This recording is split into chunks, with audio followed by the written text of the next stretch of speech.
नमस्कार, स्वागत आपका 5 शहर 5 खबर में। मैं हूं आपके साथ पारुल। मध्य प्रदेश से 5 बड़ी खबरें आपको बताने जा रहे हैं जिन पर दिन भर हमारी नजर बनी रहेगी। 5 तस्वीरें आपकी टेलीविजन स्क्रीन पर आप देख रहे हैं जिन पर हम बात करने वाले हैं। सबसे पहले हम बात करेंगे, सीएम शिवराज ने 63,000 किसान और पशुपालक हितग्राहियों को नए किसान क्रेडिट कार्ड की सौगात दी है। दूसरी खबर में बात होगी ग्वालियर अंचल की, जहां हाईकोर्ट के एक फैसले के बाद राजनीतिक दलों में खलबली मची हुई है। बीजेपी कांग्रेस दोनों ही दल नफा नुकसान का गणित लगाने में लग गए हैं। तीसरी खबर में हम बताएंगे कि आखिर क्यों सरकार के खजाने में इस बार 15,815 करोड़ रुपए कम आने का अनुमान है। चौथी खबर में बात होगी मध्य प्रदेश में बेकाबू होते कोरोना की। वहीं पांचवी खबर में हम बात करेंगे शहडोल की, जहां एक मछुआरे को गोली मारने के बाद विरोध के स्वर उठने लगे हैं।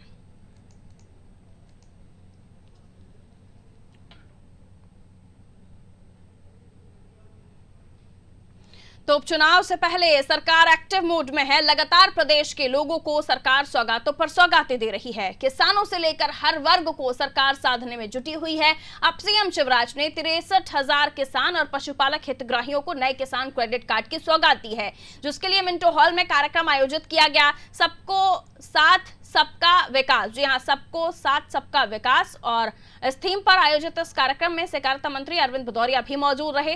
किसानों को इस मौके पर 0% ब्याज पर ऋण देने के लिए सहकारी बैंकों समितियों को 800 करोड़ का फंड उपलब्ध कराया गया है। इस मौके पर अपेक्स बैंक द्वारा मुख्यमंत्री शिवराज सिंह चौहान को मुख्यमंत्री सहायता कोष के लिए 1 करोड़ रुपए की राशि भी भेंट की गई। सीएम शिवराज ने इस दौरान पीएम किसान सम्मान निधि के लाभार्थी और पशुपालकों से सीधा संवाद किया। इस कार्यक्रम में लाइव टेलीकास्ट के जरिए लगभग 12 लाख लोगों को शामिल किया गया, वो खुद भी जुड़े। आवाज आ रही है आपको? जी सर। कैसे हैं आप? ठीक है जी। क्या मछली पालन का काम कब से करते हैं? जी ये तो पैतृक काम है हमारा। अच्छा, कहाँ करते हैं? जी बालाघाट जिले के लालबर्रा तहसील से ग्राम जाम में सर। तो गांव में ही तालाब है या खेत में तालाब बनाया हुआ है? गांव में तालाब है सर, पंचायती तालाब है। 10 वर्ष पट्टे पे मिला है सर हमको। 10 साल के पट्टे पे मिला है। जी जी। आपको कितनी राशि मिली है मछली पालन के लिए, स्वीकृत हुई है? जी मेरे समूह में 15 सदस्य हैं सर। हाँ। मुझे 1.5 लाख रुपए की राशि मिली। कब मिली थी? ये अभी जून में मिली सर। तो क्या किया राशि का? इसी में लगाया मछली पालन में या कहीं और चली गई? जी सर, मछली बीज लिया सर, उससे नाव खरीदा, जाल खरीदा। उसके साथ साथ सर मैं सिंघाड़े का भी खेती करता हूँ तालाब में। अच्छा अच्छा। उसमें कीटनाशक दवाओं का भी मैं भी खर्च किया। अब ये कीटनाशक दवा सिंघाड़े के लिए डालते तो मछली के बीज को तो कोई नुकसान नहीं होता इससे? नहीं सर। सिंघाड़े कितने कर लिए आपने? सिंघाड़े बिके या अभी लगाए हैं? लगा हुआ है सर, अभी नवरात्रि महीने निकलेगा जी। नवरात्रि में निकलेगा। कितनी जी। मछली का उत्पादन हो जाएगा ये बताओ? सर इस वर्ष अनुमान है कि 10 से 12 टन का हो जाएगा। और 15 सदस्य हैं आपके समूह में, आपने बताया। जी। तो 10-15 टन में लगभग कितनी आमदनी हो जाएगी, कितना लाभ हो जाएगा आपको? मार्केट के हिसाब से वही लगभग 8-10 लाख की। तो 1.5 लाख रुपया बैंक से लिया, बाकी कुछ और लगाया होगा इसमें? जी समूह में कुछ राशि जमा थी हमारे पास भी। और 8 से 10 लाख रुपए मिल जाएंगे? जी अनुमानित है कि मिल जाएंगे। अनुमानित है, थोड़ा आगे पीछे हो सकता है। जी जी। तो ये पैसा क्या करेंगे? सब सदस्यों के बीच वितरित करेंगे लाभ को? जी एक साथ जमा होगी सब राशि। हाँ। और उसके हिसाब से फिर प्रति सदस्य को बांटा जाएगा। और अभी 10 साल का जमा रहेगी। 10 साल का पट्टा है तो अगले साल फिर करेंगे। कितने साल हुए हैं अभी मछली पालन के? जी 2021 में छूट जाएगा सर, पट्टा समाप्ति हो जाएगी हमारी। अच्छा अच्छा, 2021 तो आएगी अब। जी। तो अगली बार पट्टा नहीं लेंगे क्या? जी मिलेगा ना सर। अच्छा फिर मिलेगा। जी। कौन सी मछली होती है तालाब में? कौन सी मछली करते हैं पैदा, मतलब आप? जी हमने कानकार, कतला, रोहू, ग्रासकार ये 4-5 जाति की मछली डाले हैं तालाब में। और बेचेंगे कहाँ? मार्केट में बेचेंगे सर। अब आसपास ही मार्केट बिक तो अभी जाती खुला है? नहीं है। आसपास ही बिक जाती है या बाहर भेजना पड़ता है? हाँ पास ही बिक जाती है सर, फिर घूम कर भी बेचना पड़ता है गाँव में। काफी आगे बढ़ेगा।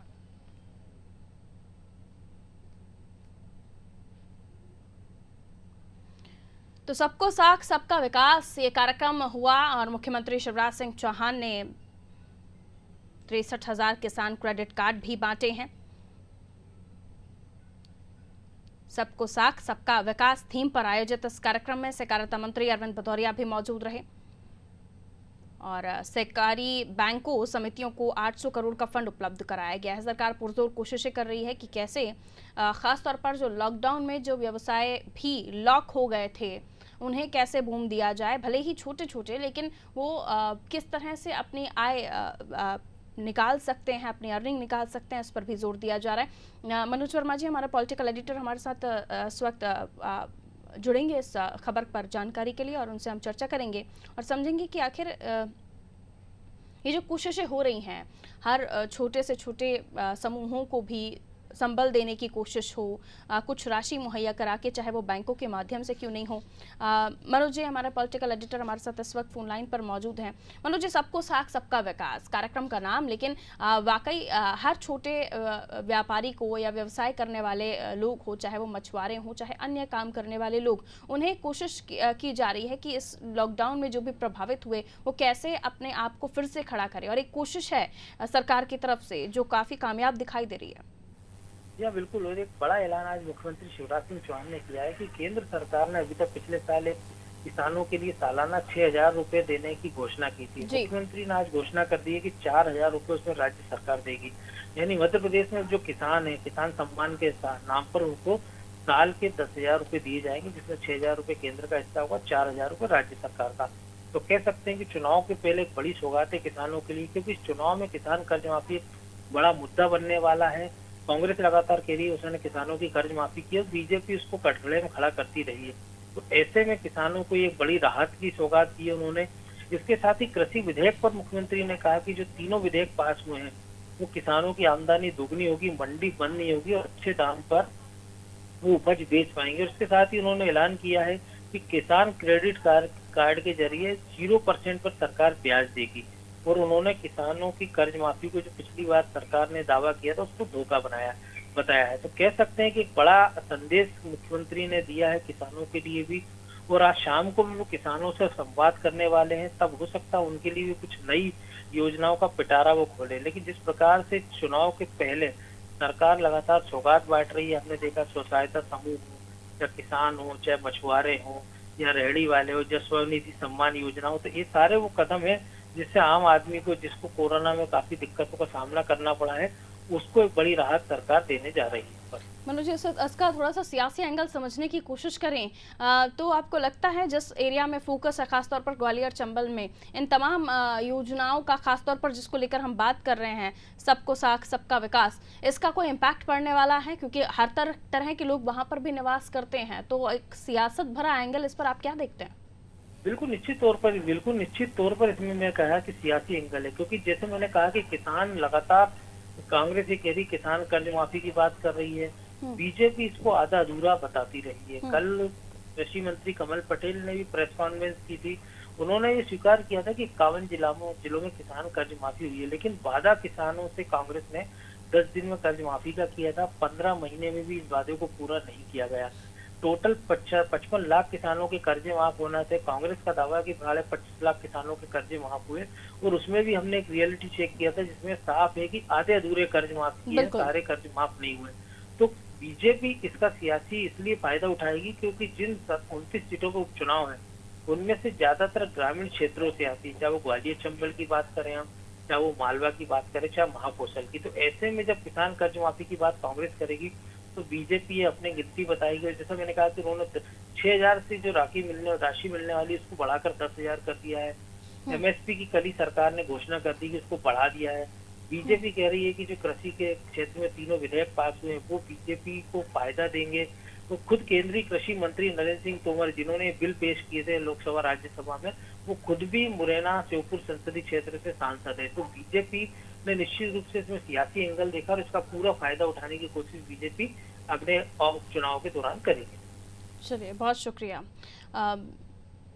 तो साफ है कि कोई भी दाव खाली ना जाए, पूरा सोच समझ के योजनाओं का डिज़ाइन किया जा रहा है। फिर चाहे वो ये सबको साथ सबका विकास नाम से जो थीम आयोजित की गई है, जिसमें कोशिश है कि लोगों को फ़ायदा पहुंचाया जा सके, चाहे वो मछुआरे हों, चाहे किसान हों।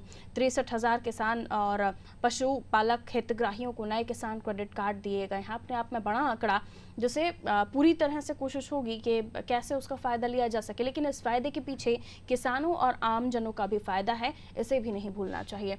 ग्वालियर अंचल में राजनीतिक आयोजनों से कोरोना संक्रमण का विस्फोटक स्थिति बनी हुई है। इन आयोजनों पर अंकुश लगाने संबंधी हाईकोर्ट के आदेश से लोगों को कुछ राहत महसूस हुई है। जिला प्रशासन को भी राजनीतिक दबाव से मुक्त होने का बड़ा हथियार मिल गया है। हालांकि राजनीतिक दल अब भी नफा नुकसान का गणित लगा रहे हैं। हाईकोर्ट ने राजनीतिक गतिविधियों को कंट्रोल करने के सख्त आदेश दिए हैं। ऐसे में कांग्रेस को आशंका है कि भाजपा लोकार्पण और भूमि पूजन की आड़ में राजनीतिक आयोजनों का लाभ उठाने की कोशिश करेगी, क्योंकि हाईकोर्ट का आदेश राजनीतिक गतिविधियों के संबंध में है, जबकि कांग्रेस को अब हर कार्यक्रम के लिए कलेक्टर से अनुमति लेनी पड़ेगी। कांग्रेस अन्य राज्यों से भी स्टार प्रचारक बुलाने की तैयारी कर रही है। ऐसे में इन आयोजनों में भीड़ जुटाना स्वाभाविक है, जो हाईकोर्ट के फैसले के बाद कांग्रेस के लिए बड़ी चुनौती साबित हो सकता है, बड़ी प्रॉब्लम क्रिएट कर सकता है। अभी तक ग्वालियर अंचल में भाजपा 3 दिवसीय सदस्यता अभियान के अलावा मुख्यमंत्री और राज्यसभा सदस्य ज्योतिरादित्य सिंधिया उपचुनाव वाली विधानसभा क्षेत्र की सीटों पर करोड़ों के भूमि पूजन और लोकार्पण करने के बहाने क्षेत्र के लोगों से संवाद कर चुके हैं। वहीं भाजपा पर कोरोना संक्रमण फैलाने का आरोप लगाने वाली कांग्रेस भी राजनीतिक आयोजनों में पीछे नहीं रही। कांग्रेस के दूसरी पंक्ति के नेताओं के अंचल में लगातार दौरे हो रहे हैं, विरोध प्रदर्शन भी किए जा रहे हैं। इसके अलावा पूर्व मुख्यमंत्री कमलनाथ 3 दिन पहले अंचल से बुलाई गई हजारों की भीड़ के साथ ग्वालियर और ग्वालियर पूर्व विधानसभा क्षेत्र में रोड शो कर चुके हैं। इन राजनीतिक आयोजनों का नतीजा यह है कि अंचल में प्रतिदिन कोरोना मीटर और रफ्तार पकड़ रहा है। संक्रमण के कारण गंभीर मरीजों की जान जा चुकी है। स्थिति भयावह होने के कारण हाईकोर्ट को राजनीतिक आयोजनों को कंट्रोल करने के लिए दखल देना पड़ा, क्योंकि राजनीतिक दबाव के कारण प्रशासन इस पर अंकुश नहीं लगा पा रहा था।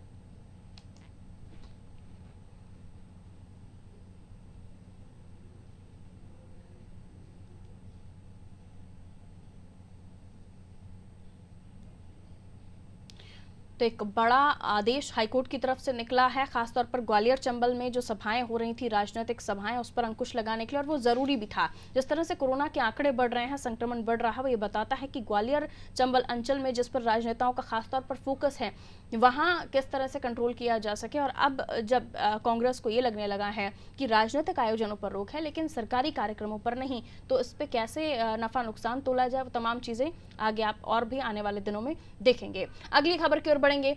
कोरोना संक्रमण का असर प्रदेश की आर्थिक स्थिति पर भी पड़ा है। सरकार के खजाने में इस बार 15,815 करोड़ रुपए कम आने का, जी हां, कम आने का अनुमान है।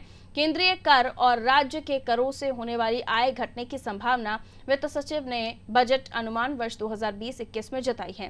हालांकि इसकी भरपाई के लिए केंद्र सरकार ने राज्य को 2% अतिरिक्त ऋण लेने की अनुमति भी दी है। उधर राज्य पर वित्तीय वर्ष समाप्त होने तक 2,28,000 करोड़ रुपए से अधिक का ऋण होने का अनुमान लगाया गया। बजट अनुमान को लेकर सदन में प्रस्तुत वित्त सचिव के स्मृति पत्र के मुताबिक कोरोना महामारी के कारण केंद्र और राज्य की अर्थव्यवस्था पर विपरीत प्रभाव पड़ा है। राज्य के स्वयं के कर और केंद्रीय करों के हिस्से से मिलने वाली राशि में 15,815 करोड़ रुपए की कमी रहने की संभावना है। राज्य पर वर्ष 2021 में 2,28,181 करोड़ रुपए का कर्ज रहने का अनुमान है। इसमें सर्वाधिक 1,54,604 करोड़ रुपए का ऋण बाजार, 29,251 करोड़ रुपए अल्प बचत ऋण, 24,856 करोड़ रुपए केंद्र सरकार, 11,572 करोड़ रुपए राष्ट्रीय कृषि और ग्रामीण विकास बैंक सहित अन्य वित्तीय संस्थाओं से लिया गया है। बजट में सरकार ने उम्मीद जताई है कि केंद्रीय करों से राज्य को 46,000 करोड़ रुपए मिल सकते हैं। फरवरी में केंद्र सरकार ने जब बजट अनुमान प्रस्तुत किया था तब ये राशि 61,840 करोड़ रुपए प्रस्तावित थी, लेकिन कोरोना के कारण स्थिति बदल चुकी है। और उस खबर पर हम और भी जानकारी लेंगे। प्रभु पटेरिया जी हमारे साथ इस वक्त फोन लाइन पर मौजूद हैं। तो प्रभु सर, 15,815 करोड़ रुपए कम आने का अनुमान है। पहले से ही कर्जे में डूबी है मध्य प्रदेश की सरकार। हालांकि केंद्र की तरफ से 2% और अतिरिक्त ऋण देने की परमिशन तो मिल गई है, लेकिन फिर भी उससे कितनी पूर्ति हो पाएगी, आगे सरकार के कदम क्या होंगे, आप कैसे देखते हैं इस खबर को? प्रभु सर, आवाज मिल रही है आपको? चलिए, लगता है आवाज नहीं मिल रही है प्रभु पटेरिया जी की। एक बार फिर से हम कोशिश करेंगे उनसे संपर्क हो सके और उसके बाद इस खबर को हम और भी डेप्थ से समझ सकें और भी गहराई से समझ सकें। तो देखिए, 15,815 करोड़ रुपए कमी रहने की संभावना है इस बार राज्य के स्वयं के कर और केंद्रीय करों के हिस्से से मिलने वाली राशि को लेकर। और राज्य पर वर्ष 2021 में 2,28,181 करोड़ रुपए का कर्ज रहने का अनुमान है। यानी आने वाला जो साल होगा वो सरकार पर और भी कर्जे का बोझ लेकर आएगा। 28,181 करोड़ रुपए का कर्ज रहने का अनुमान है और इसमें सर्वाधिक 1,54,604 करोड़ रुपए का ऋण बाजार से लिया हुआ होगा। 29,251 करोड़ रुपए अल्प बचत ऋण, 24,856 करोड़ रुपए केंद्र सरकार से और 11,572 करोड़ रुपए राष्ट्रीय कृषि और ग्रामीण विकास बैंक सहित अन्य वित्तीय संस्थाओं से लिया गया ये ऋण है। एक बार फिर से प्रभु पटेरिया जी हमारे साथ इस वक्त फोन लाइन पर बने हुए हैं। प्रभु सर, 15,815 करोड़ रुपए कम मिलेंगे, पहले ही कर्ज है और आने वाले साल यानी 2021 में ये कर्जा और बढ़ जाएगा, 2,28,181 करोड़ रुपए तक पहुंच जाएगा। देखिए पारुल, केंद्र सरकार ने मध्य प्रदेश की जो कर्ज की सीमा है या अन्य राज्यों की जो कर्ज की सीमा है उसमें पहले ही इजाफा कर दिया था, 5% कर दिया, 3% से बढ़ा के। तो सरकारें अपनी जरूरत के हिसाब से बाजार से कर्ज ले सकती, लेकिन चूंकि ये कहें कि सदी में पहली बार ऐसी स्थितियां निर्मित हुई है, कोरोना का जो समय आया है कि लगभग सारे कारोबार ठप हैं, सभी तरह के काम धंधे बंद हैं। अब धीरे धीरे अनलॉक के बाद पटरी पर आने की कोशिश कर रहा है मध्य प्रदेश भी। तो उस स्थिति में स्वाभाविक तौर पर जो राज्य सरकार के खजाने में जो अर्निंग होती है, इनकम जो होती है विभिन्न प्रकार के टैक्सेस से, उसमें कमी आई है, क्योंकि प्रोडक्शन ही नहीं होगा तो टैक्स कहां से आएगा। तो ये इस तरीके की जो परिस्थितियां निर्मित हुई हैं, तो स्वाभाविक तौर पर सरकार पर कर्ज का भार बढ़ रहा है और लगातार सरकार अपने विभागों के खर्चों में कटौती भी कर रही है।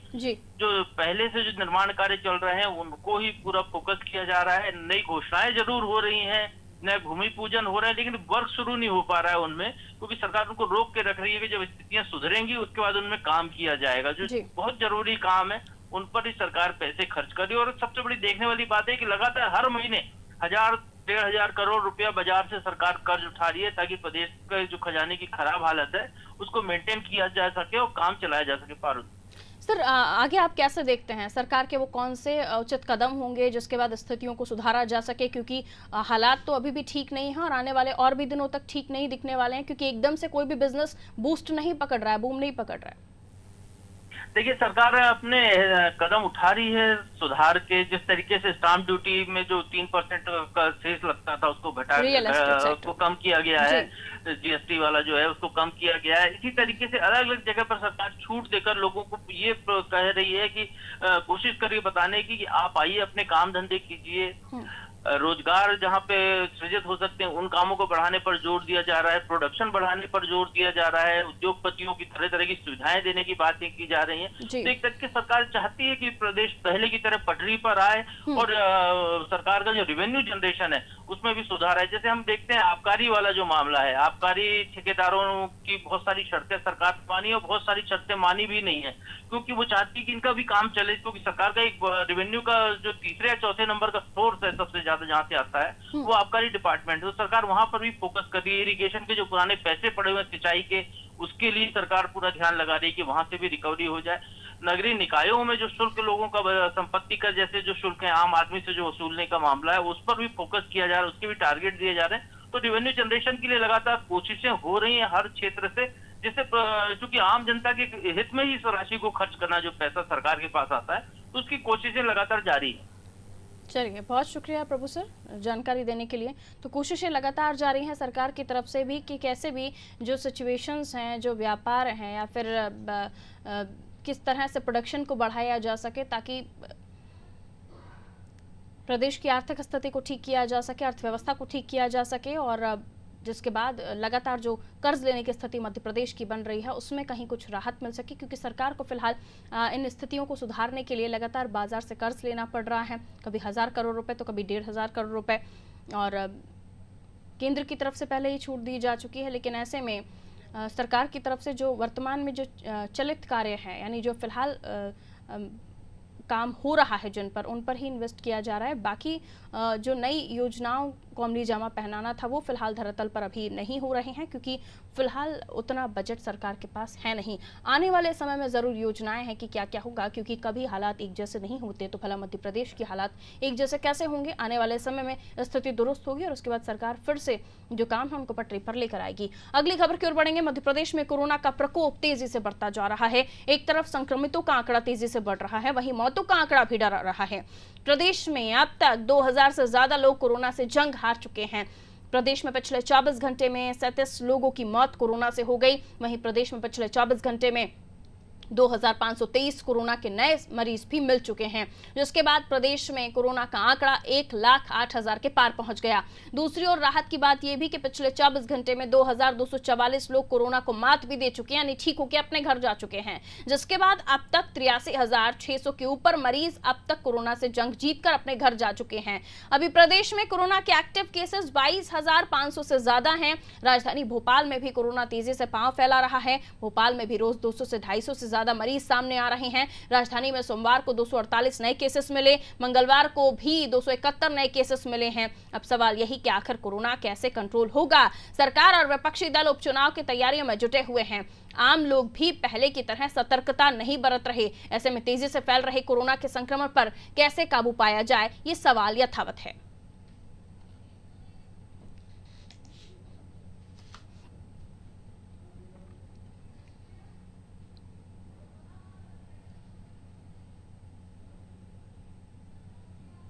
और चलिए बढ़ेंगे अगली खबर की तरफ। शहडोल में मछुआरे को गोली मारने का विरोध लगातार जारी है। मछुआरा समिति ने बाण सागर जलाशय के ठेकेदार ब्रज किशोर अग्रवाल के खिलाफ नारेबाजी की और प्रशासन से ठेकेदार के खिलाफ कार्रवाई की मांग की है। आपको बता दें, खलौद में सागर झन्ना सरकारी मछुआ समिति के मछुआरे प्रताप लोनी को बाण सागर जलाशय के अनुबंधकर्ता ठेकेदार ब्रज किशोर अग्रवाल के गुर्गों ने गोली मार दी और फरार हो गए। वहीं गोली लगने से घायल प्रताप को कटनी के जिला चिकित्सालय में भर्ती कराया गया। इसी के विरोध में मछुआरा समिति ने प्रदर्शन किया। मामले में मध्य प्रदेश मत्स्य महासंघ सहकारी मर्यादित बाण सागर जलाशय के क्षेत्रीय प्रबंधक आशीष उपाध्याय ने मामले को गंभीरता से लेते हुए घायल मछुआरे के इलाज के लिए समुचित व्यवस्था के साथ ही फरार आरोपियों के खिलाफ कड़ी कार्रवाई की मांग की है। मामला ये था, हम जाल निकालन जैसे जाल निकाले के बाद बोर्ड के पश्चात हम पहुंचन बोर्ड के पास। बोर्ड वाला हमको हम हाथ बिनती जोड़े लगन कि दादा काहे आप गाड़ी देते, हमें मालिक गुरु ये सब करे लगन। तो वो कही अभी बहस करते हो और मार दी इस लाठी। और लाठी मारे के बाद हम गिर गए और जैसे हम गिर गए तो हमारे साथी भागे लाग तो वो को मार दें गोली। 9 आदमी वो परेशान, मतलब ये मछली उछली के बारे में कितनी मछली कहाँ देते हो, क्या करते हो, अब कहूँ देते ही नहीं, क्या बताएं। सर मैं सागर झन्ना समिति अध्यक्ष बोल रहा हूँ। मेरे मछुआरा डैम में शिकार करने गए थे, मछली का काम करके बोर्ड के पास तौल कराने के लिए गए तो बोर्ड में दबिश के लोग बाग 9 कर्मचारी थे। उन्होंने मेरे मछुआरों के साथ बुरी तरह से मारपीट किए, गोलीबाजी किए, जिसमें गंभीर हालत मेरे शिकारी की है, जिसकी जो कटनी हॉस्पिटल में एडमिट है। आर्यम साहब को सुबह 7 बजे में फोन द्वारा डायरेक्ट मौखिक जानकारी दिया। 35 घंटा हो गया, महासंघ का कोई भी कर्मचारी अभी तक न पहुंचा और न कोई कार्रवाई हो पाई अभी तक। प्रथम दृष्टया तो यही सूचना आई है कि सागर जिन्ना समिति का मछुआरा है, जिसका नाम प्रताप नाम है, प्रताप नाम, और कुछ अनुबंधकर्ता के कर्मचारियों की विवाद की स्थिति उत्पन्न हुई है ना, जिसमें कि अनुबंधकर्ता के कर्मचारियों का कहना है कि उन्होंने सेल्फ डिफेंस में गोली चलाई और मछुआरे का कहना है कि उनके ऊपर जाति जबरदस्ती करके उसमें छर्रे के द्वारा फायर किया गई घटना समझ में आई है, जिसमें फायर में उसको पैर में चोट गोली लगना, छर्रा लगना बताया गया है। ये सत्य बात है कि उनको उनका अनुबंध जो होता है मत्स्य विक्रय का अनुबंध है, उनको मत्स्य खरीदने का ही अधिकार है। मछली पकड़ने का काम, मत्स्य कार्य का काम यहाँ पे जो रजिस्टर्ड सोसाइटी है, मछुआरा सहकारी समिति है, उनके द्वारा किया जाता है। अब चूंकि मत्स्य महासंघ के अंतर्गत अमले की भारी कमी होने की वजह से व्यवस्था के रूप में कभी कभार वो लोग कलेक्शन का काम किया करते हैं। अब रही बात इसकी कि जिसमें ये जानकारी है कि बंदूक की घटना कांड थी, तो उसका उनका बंदूक। और इसी के साथ 5 शहर 5 खबर में इतना ही। और खबरों के लिए आप देखते रहिए अनादि टीवी। नमस्कार।